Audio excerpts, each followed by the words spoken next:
Ikomplu jolqsu l-każijiet attivi f'pajjiżna kif l-aħħar sigħat kienu reġistrati 5 każijiet ġodda ta' COVID-19 b'8 persuni ifiqu mill-virus bil-każijiet attivi issa jinżlu għal 81.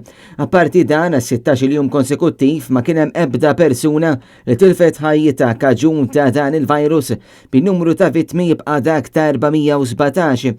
Il-proċess ta' tilqim din il-ġimgħa ġie estis biex jinkludi l-adulti kollha sas-Sibt 145,246 persuna ħadu iż-żewġ dożi fil-waqt li nataw total ta' 468,829 tilqima.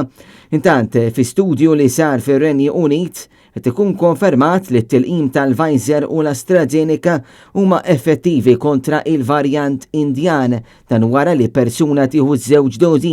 L-istudju li tmexxa mill-Public Health England jindika li żewġ dożi tal-AstraZeneca u l-Pfizer huma effettivi bl-istess mod kif jaħdmu fuq il-varjant Ingliż, fatt li qed joffri tama fost il-professjonisti tas-saħħa fir-Renju Unit li bħalissa huma mħassba ferm bl-effett tal-varjant.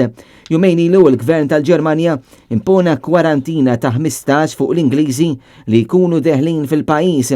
Restrizzjonijiet huma effettivi mill-ħadd u daħlu fis-seħħ minħabba tħassib li qed iqajjem il-varjant Indjan.